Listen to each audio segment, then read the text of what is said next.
성도 여러분, 안녕하셨습니까? 만나의 아침 새벽 기도로 시작하겠습니다. 하늘에 계시는 사랑이 많으신 아버지 하나님, 오늘 이 시간 다시 한번 저희에게 생명을 주신 주님을 찬양합니다. 이 아침에도 한량없이 베푸시는 하나님의 은혜를 경험할 수 있도록 도와주시옵소서. 저희의 생각과 저희의 마음과 저희의 의지를 주님께 고정할 수 있도록 주여 도와주시옵소서. 오늘도 주님의 귀하신 말씀으로 주의 음성을 듣게 하여 주시옵소서. 그리고 오늘 우리가 살아야 할 마땅한 삶을 살도록 인도해 주시옵소서. 저희의 기도를 들어주심 감사드리며 예수님의 이름으로 기도드리옵나이다. 아멘. 오늘 함께 나눌 말씀 묵상은 데살로니가 후서 1장 10절부터 2장 4절까지 있는 말씀입니다. 데살로니가 후서 1장 10절부터 2장 4절까지 있는 말씀입니다. 그날에 강림하사 그의 성도들에게서 영광을 얻으시고 모든 믿는 자에게서 기이 여김을 얻으시리라. 우리의 증거가 너희에게 믿어졌습니다. 이러므로 우리도 항상 너희를 위하여 기도함은 우리 하나님이 너희를 그 부르신 합당한 자로 여기시고 모든 선을 기뻐함과 믿음의 역사를 능력으로 이루게 하시고 우리 하나님과 주 예수 그리스도의 은혜대로 우리 주 예수의 이름이 너희 가운데서 영광을 얻으시고 너희도 그 안에서 영광을 얻게 하려 함이니라. 2장 1절 형제들아 우리가 너희에게 구하는 것은 우리 주 예수 그리스도의 강림하심과 우리가 그 앞에 모임에 관하여 혹 영으로나 혹 말로나 혹 우리에게서 받았다 하는 편지로나 주의 날이 이르렀다고 쉬 동심하거나 두려워하거나 하지 아니할 것이라. 누가 아무렇게 하여도 너희가 미혹하지 말라.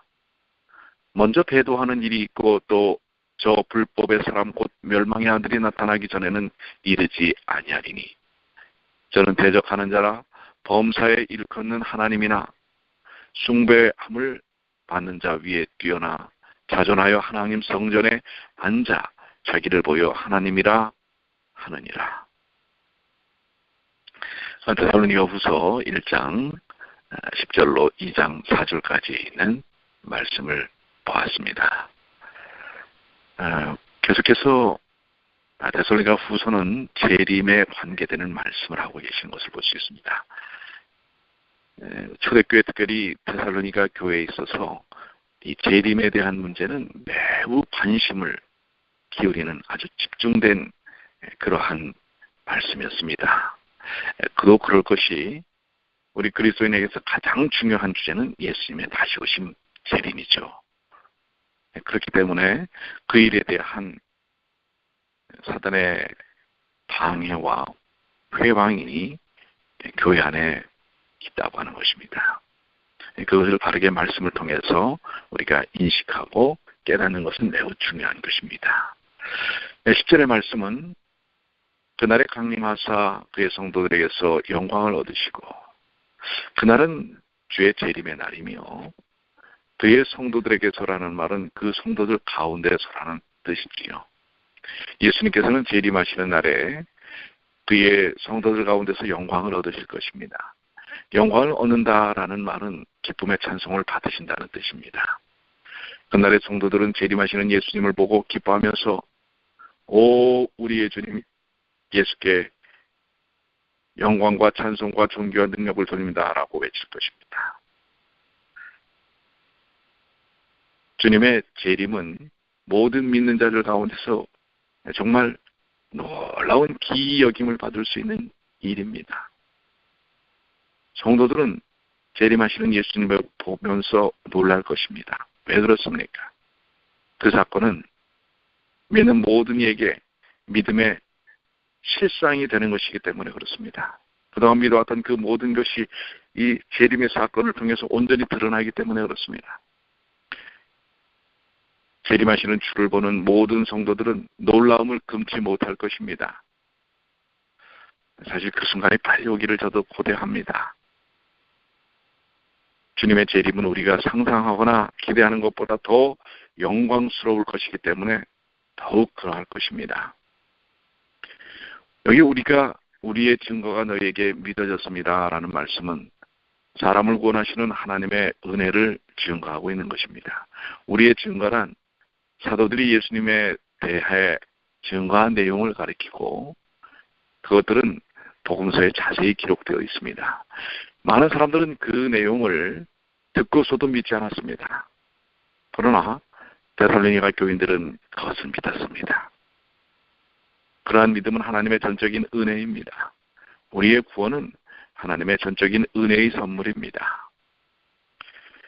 에베소 2장 8절로 9절에도 너희가 그 은혜를 인하여 믿음으로 말미암아 구원을 얻었나니 이것이 하나님께서 너희에게서 난 것이 아니요 하나님의 선물이다. 행위에서 난 것이 아니니 이는 누구든지 자랑치 못하게 함이니라. 우리는 그 순간 하나님께 영광을 돌리며 우리의 믿음이 온전히 증거되고 드러남을 경험할 것입니다. 11절로 12절 그러므로 우리도 항상 너희를 위하여 기도함은 여기 이러므로라는 말은 앞에 5절부터 10절까지의 말씀 전체에 관계된다고 봅니다.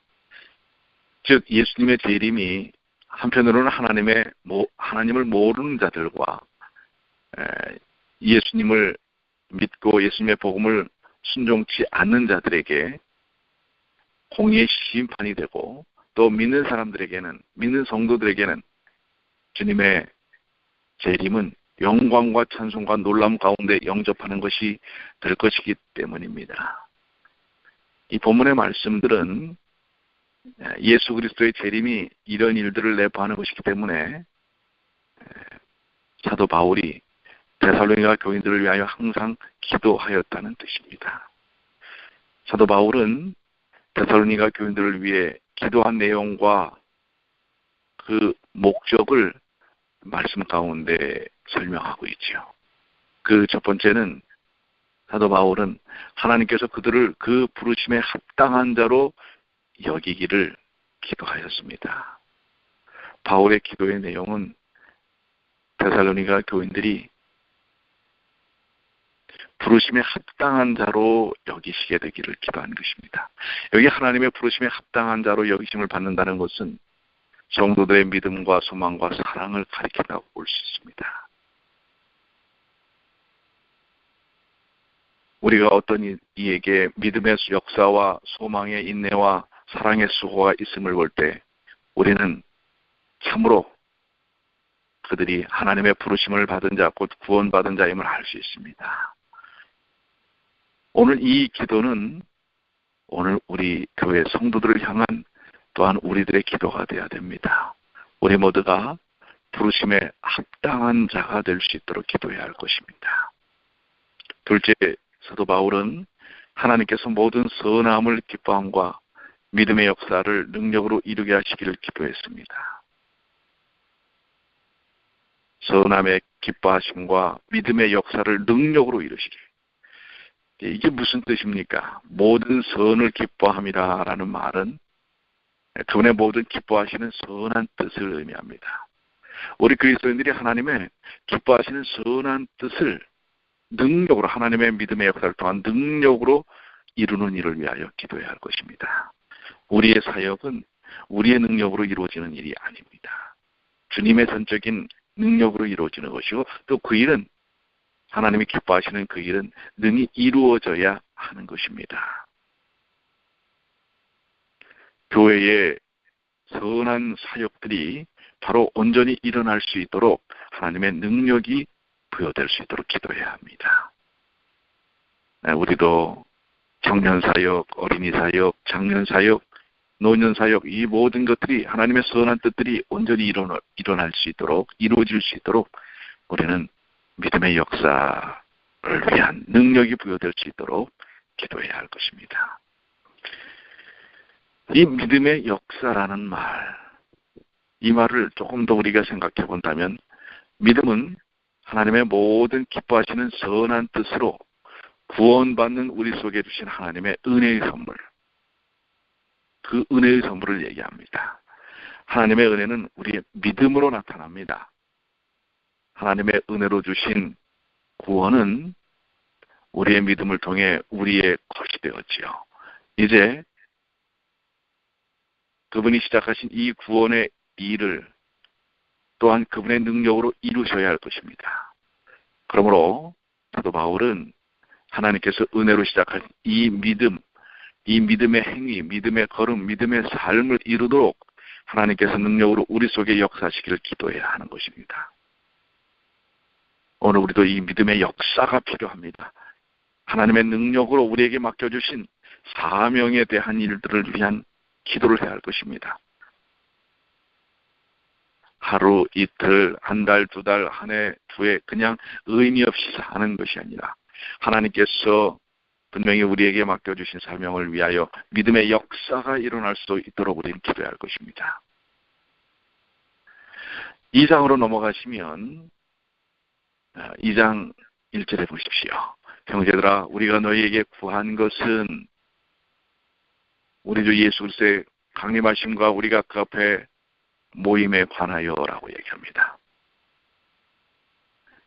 사도 바울은 앞장에서 예수 그리스도의 재림이 성도들을 핍박하던 악인들에게는 공의의 심판이 되고 성도들에게는 영광의 구원이 됨을 증거한 후에 이 2장에서는 재림에 관하여 주의할 점을 말하고 있습니다. 그의 이 가르침은 예수 그리스도의 재림이 확실함을 다시 한번 전제합니다. 앞장에서 사용된 나타나심이라는 말, 아포칼리피스라는 말과 달리 여기 2장에는 주의 재림을 강림하심이라는 말로 씁니다. 여기 파루시아라는 말로 썼죠. 이 재림에 대한 두 가지 용어가 있다고 말씀을 드렸죠. 아포칼리십스라는 말과 파루시아라는 말이 돼요. 이 두 말은 성경에서 동일한 재림을 나타냅니다. 주님의 재림은 눈에 볼 수 있게 영광스럽게 이루어질 단일한 사건이고 그 사건에 대한 두 가지 표현일 뿐입니다. 주 예수 그리스도의 영광스러운 재림의 때 우리는 그 앞에 모이게 될 것입니다. 마태복음 24장에 보면 주께서는 친히 이렇게 말씀하셨습니다. 그때 인자의 징조가 하늘에서 보이겠고 그때 땅의 모든 족속들이 통곡하며 그들이 인자가 구름을 타고 능력과 큰 영광으로 오는 것을 보리라. 저가 큰 나팔 소리와 함께 천사들을 보내리니 저희가 그 택하신 자들을 하늘이 이 끝에서 저 끝까지 사방에서 모으리라. 주의 재림시에 구원받은 자들을 하나님께서 모으시는 것을 볼 수가 있습니다. 2절은 혹 영어로나 혹 말로나 혹 우리에게서 받았다는 편지로나 주의 날이 이르렀다고 동심하거나 두려워하거나 하지 아니할 것이니라. 재림의 시기에 관하여 이야기하고 있습니다. 사도 바울은 데살로니가 교인들에게 주의하고자 한 바는 다름이 아니고 영으로나 말로나 혹 우리에게서 받았다는 편지로나 주의 날이 이르렀다고 급하게 마음이 요동하거나 당황하지 말라는 것입니다. 우리에게 받았다 하는 이라는 이 말은 말과 편지에 관계되는 것일 수 있습니다. 바울은 성령의 직접적인 계시를 통해서든지 혹 자기에게서 받았다는 말이나 편지를 통해서든지 주의 날이 이르렀다고 말하는 것이 그 시기적인 부분에 대한 것을 지목하는 것이 옳지 않다고 말합니다. 왜냐하면 그 날짜에 대한 부분은 분명히 예수님께서 그 날과 시는 아버지밖에 모르신다고 말씀을 하셨기 때문에 그렇습니다. 그러나 마태복음에 말씀하신 대로 무화과 나뭇잎이 무성하면 여름이 가까워지지 않아. 징조를 통하여 준비하는 자들에게는 그 시기에 언제가 중요한 것이 아니라 그 재림에 대한 재림을 맞이하는 사람들의 마음가짐과 준비와 하나님과의 관계가 더 중요하다는 사실을 말하고 있는 것입니다. 네, 그렇기 때문에 주의 날이 언제다 또 그것을 통해서 우리에게 두려움을 주는 어떤 그러한 태도를 갖기보다는 재림 그 자체에 대한 주님과의 관계에 대한 부분을 더 의미 있게 설명하는 것으로 볼 수 있다고 하는 것입니다. 특별히 그러면서 여기 주의 재림 직전에 일어날 분명한 징조에 대하여 이야기하면서 이 징조들을 통해서 하나님은 준비하는 자들을 깨우신다고 하는 것을 이야기하고 있습니다.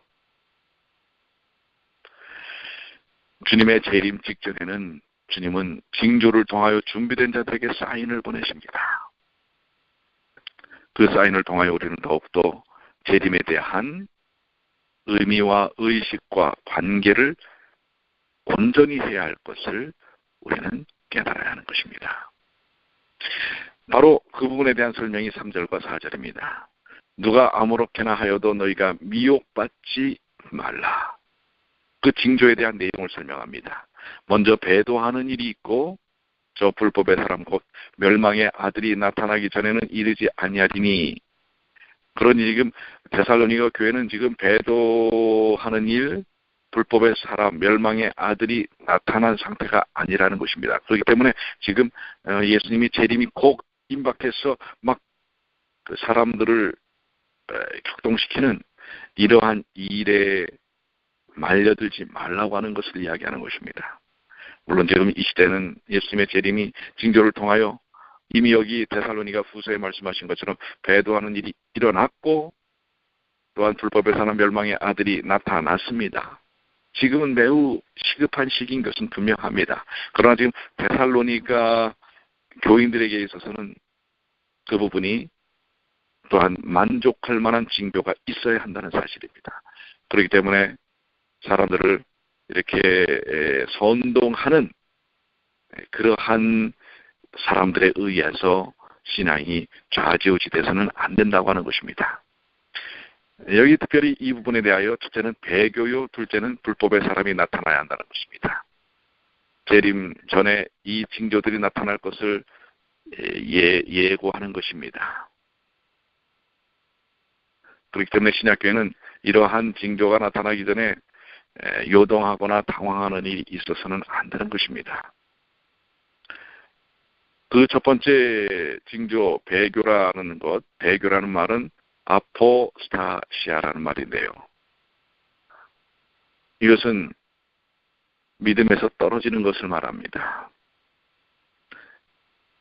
그 다음에 불법의 사람이라는 말은 죄의 사람이라고 되어 있습니다. 부도덕한 인물을 가리키고 죄와 불법으로 가득한 자를 이야기하는 것입니다. 결국 멸망이므로 멸망의 아들이라고 표현되기도 합니다. 또 대적하는 자로 표현되어 있습니다. 그것은 하나님과 하나님의 복음에 대적하는 자임을 이야기합니다. 그리고 하나님의 성전에 앉아 자기를 보여 하나님이라고 하나님의 자리를 차지하는 하나님의 대리자라고 자신을 세우는 자라는 것을 알 수가 있습니다. 자, 이 배교와 불법의 사람 멸망의 아들, 그 하나님의 숭배를 받으려고 하는 하나님의 자리를 차지한 사람, 이미 여러분들은 알고 계시죠? 계시록 13장에 예언된 짐승에서부터 시작된 그 신원을 우리는 무엇인지 알고 있는 것입니다. 여기 엘렌 G. 화이트를 통하여 이 부분에 대해서 좀 설명한 부분이 있는데요. 사도 바울 당시에 데살로니가 교인들은 주께서 그들의 시대에 오실 것이라는 잘못된 생각으로 고심하고 있었다. 그리고 바울은 이 거짓된 생각을 고쳐주기 위하여 편지를 써서 재림 전에 있을 사건을 말하였다. 그는 누가 이렇게 하여도 너희가 미혹받지 말라. 먼저 배도하는 일이 있고 저 불법의 사람, 이 부분을 데살로니가에 있는 말씀을 묘사를 하죠. 라고 선포하였지요. 그 형제들이 예수님의 재림을 기대할 수 있으려면 그 전에 불법의 사람이 일어나야 하고 자기를 높이는 일을 해야 하며 하나님을 모독하는 일을 해야 합니다. 그 큰 사건은 배도하는 일이 드러남으로써 진행되도록 되어 있었다. 적그리스도가 모습을 드러낼 것이며 태도의 누룩은 시간의 끝이 가까움에 따라 그 힘이 점점 커지면서 활동하도록 되어있다. 이번에 1년에 이루어지는 일들 여러분들 보시죠. 분명히 이 불법의 사람, 멸망의 아들, 하나님을 자신의 위치에 두고 있는 자는 지금도 온 세계 속에서 왕성한 활동을 하고 있다는 사실을 우리는 보게 됩니다. 오늘 우리에게 있어서 예수님의 재림은 너무나 소망스러운 것입니다. 우리가 고대하는 것입니다. 그렇기 때문에 우리는 예수님의 재림을 바른 시각을 통해서 바라보고 또 준비해야 할 것입니다. 그 시기와 날짜가 아니라 그것이 분명히 예수님의 재림은 있을 것이고 그 재림을 통해서 주님을 향한 내 마음과 내 신앙이 어느 수준에 서 있어야 할지를 우리 스스로 하나님께 내 자신을 맡기면서 점검해 봐야 할 것입니다. 오늘 아침에 주신 말씀을 통해서 오늘 우리는 무엇을 깨닫고 주님의 음성을 들으셨습니까? 오늘 세상은 급속도로 예언이 성취되었고 또 지금 진행되고 있습니다. 그 가운데서 오늘 나는 주님의 재림을 향하여 데살로니가 교인들처럼 너무 격동하는 감정적이고 쏠리는 신앙을 해서도 안 되지만 그러나 너무나 둔감해져 있다는 것 자체는 너무나 큰 문제일 수 있는 것입니다. 오늘 주신 말씀을 생각하면서 주님의 재림에 대해 우리가 어떤 다른 인식과 태도와 자세를 가져야 할 것인가 깊이 묵상하는 귀한 아침이 되시길 바랍니다. 주님은 곧 오십니다. 그 오심에 대하여 나는 어떤 자세와 태도 속에 있는가 오늘도 주님을 바라보시면서 승리하시는 그리고 우리의 삶의 변화를 경험하시는 귀한 하루가 되시기를 간절히 축원합니다. 기도하시겠습니다. 아버지 하나님, 오늘 주신 말씀들이 2000년 전 데살로니가 교회를 향한 말씀이지만은 그러나 그것이 오늘 21세기를 사는 우리 각자에게 주시는 말씀인 것을 인하여 감사합니다. 그들은 너무 격동하는 신앙을 가졌습니다. 재림에 대하여 휩쓸리는 그러한 신앙을 가졌지만 오늘날 우리는 오히려 둔감한 주님의 재림에 대하여 둔감한 신앙을 살고 있을 수 있습니다. 아버지 하나님 오늘 말씀을 통하여 바른 자세, 신앙의 깨달음을 갖게 하여 주시고 저희 본질적으로 주님을 어떻게 맞이할 수 있는지 맞이해야 하는지 오늘도 깨어서 주님과 함께하는 하루가 되게 하여 주시옵소서. 권고한 우리 많은 성도들이 있습니다. 아버지 하나님 그들이 믿음 안에 굳건히 설 수 있도록 도와주시고 우리 주변에 예수님을 모르는 많은 이들이 있습니다. 그 복음을 또 저에게 맡겨진 사명을 온전히 잘 증거하도록 도와주시옵소서.